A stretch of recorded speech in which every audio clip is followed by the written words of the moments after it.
Olá pessoal, meu nome é Roberto, canal Aliciado. Fiz um charme só para mostrar a camiseta, né? Opa, vamos ver. Né, 11, 10. Para você que está chegando agora, que não é inscrito no canal, seja muito bem-vindo. Faço o convite aí para você se inscrever e conhecer os demais vídeos do canal. Para você que me segue lá no Instagram, liciardo.canários, eu postei a foto das gaiolas. Na verdade, não estou aumentando o plantel, pelo contrário, a minha ideia é fazer menos casais esse ano. Eu exagerei no ano passado porque alguns casais não estavam reproduzindo, eu acabei por fazer mais casais, mas eu pretendo fazer menos. Eu pretendo fazer uns 10 ou 12 casais só. Eu tenho uma criação pequena, já falei várias vezes, né? A minha intenção com a criação é competição, né?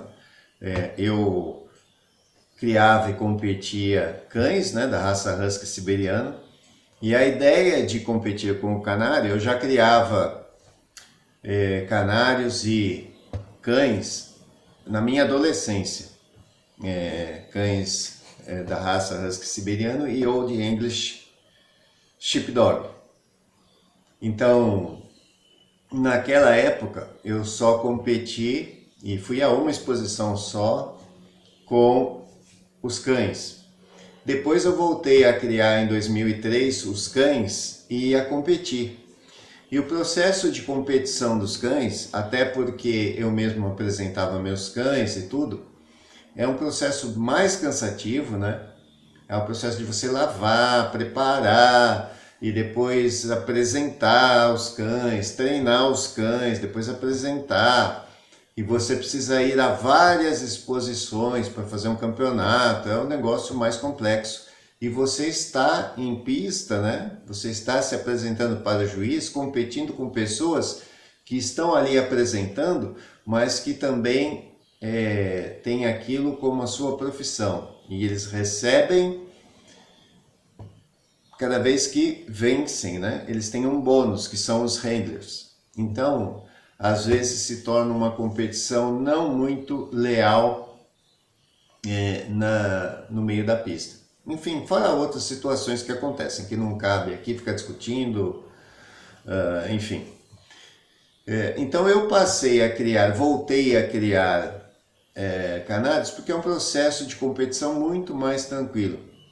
E eu gosto tanto da parte de criação, de genética, de observar a evolução dos filhotes, a muda e ver um exemplar se tornando, né, um exemplar exuberante, assim, um campeão na sua frente, né? Muito mais do que no brasileiro, você já tem a perspectiva de que aquele canário pode brigar para ser campeão, ou que ele é um campeão, né? Enfim, você sabe avaliar ou pontuar os seus canários, né, com o tempo. Então você vê que você teve um exemplar ali daquele casal que corresponde à sua expectativa, isso já é o campeonato para o criador, né? E é por isso que eu estou aí na criação já há vários anos e tenho até relativo êxito aí nas competições.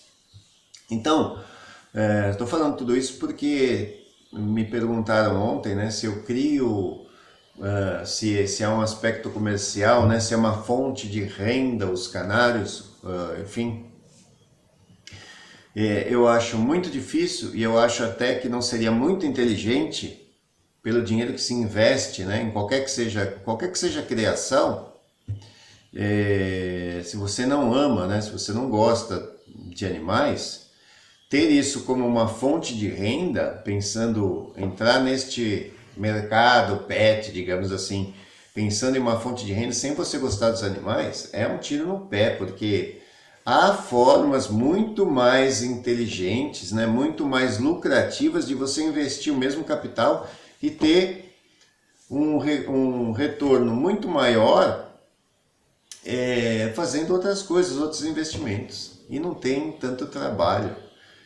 Então eu não acho viável, mas enfim, cada um faz aquilo que quer, né? Enfim, eu acho pouco inteligente, mas é uma opinião minha.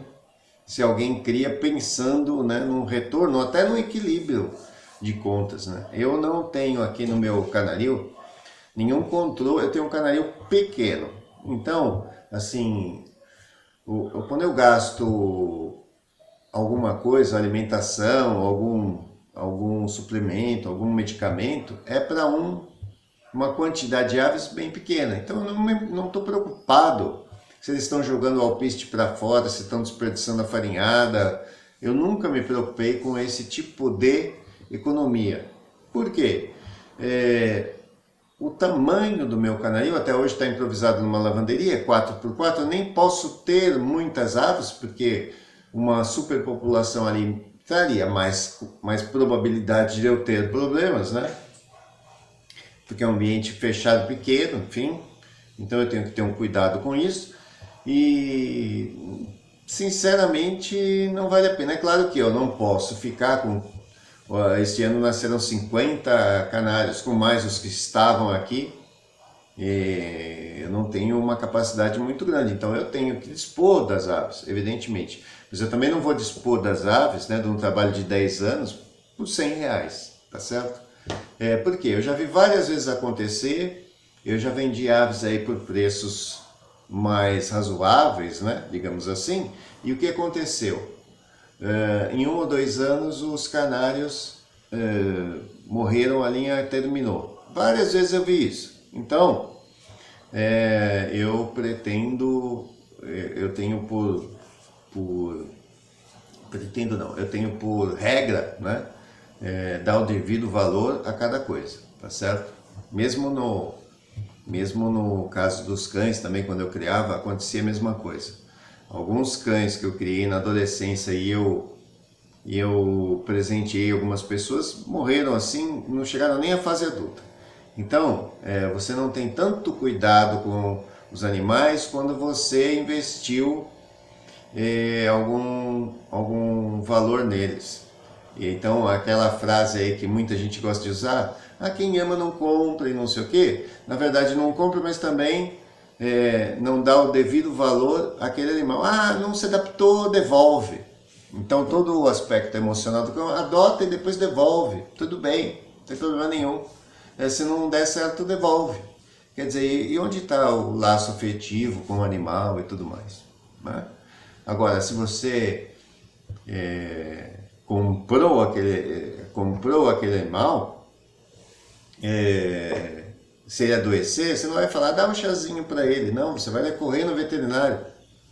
Então, presta atenção, é um pouco de egoísmo falar isso, né? Porque a gente deveria gostar dos animais. Se você adotou um animal, é porque você gostou, né?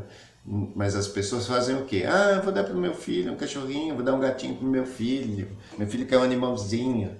E aí adota, porque não vai investir, não sei o quê, dá lá o cãozinho. Mas aí o cãozinho precisa de cuidados, vai dar uma despesa, ou deu um trabalho, ou mordeu o chinelo de alguém, devolve o cãozinho. Então, a gente precisa ter muito cuidado com certos slogans de alguns grupos, né? Porque é preciso vivenciar uma realidade para saber como as coisas funcionam. Mas, enfim, isso é uma questão muito complexa, né? Não dá para discutir nada em 5 minutos. Mas a ideia é a seguinte, eu crio realmente para competir. Então, no meu caso aqui, não crio para ter lucro, nem para ter digamos assim, um empate de receita e despesa. Eu nunca me preocupei com isso, eu nem sei quanto eu gasto com os meus animais. Eu deixo de fazer várias coisas em função dos meus animais. Eu não viajo porque eu não deixo ninguém tratar os meus canários, não deixo meus cães com ninguém. Nem quando eu competia e não era eu mesmo que apresentava, eu apenas uma vez, em função de trabalho, deixei o cão cedo na casa da minha handler e fui buscar à noite, sendo que ela iria voltar na exposição no dia seguinte, né? Mas eu fui buscar à noite e levei para ela no dia seguinte na exposição e acompanhei durante o dia, trouxe o cão para casa. Então, mesmo sendo uma pessoa de confiança, eu não consigo nem dormir se o animal está em outro local, tá certo? É mais ou menos assim que é o meu envolvimento com os meus animais. Mas enfim, cada um é de um modo, né? Cada um é de um modo. Se você também cria pensando nas vendas, né, e valoriza os seus animais, meu animal custa, esses canários dessa cor custam 3 mil reais, mas para você estou vendendo portadores por 800 para você começar, estou te ajudando. Esse é um belo exemplar, um magnífico exemplar, olha que magnífico exemplar. Cada um faz o que quer, tá, pessoal? Cada um faz o que achar que é conveniente. Eu não estou preocupado com o que ninguém faz ou com o que ninguém pensa sobre a minha criação, né? Não preciso ficar aqui falando, olha, se você faz isso, se você faz aquilo, né? É muito divertido isso, né? A pessoa diz, não, você não deve fazer isso, você não deve negociar assim, você não deve fazer assado, está sempre preocupado com o outro. Então, eu me preocupo com as minhas aves. Mas as pessoas perguntaram, né, tiveram essa curiosidade, então eu estou relatando este caso aí, né? Eu crio para competir, nada mais que isso, tá ok? Um abraço para vocês, pessoal, até o próximo vídeo.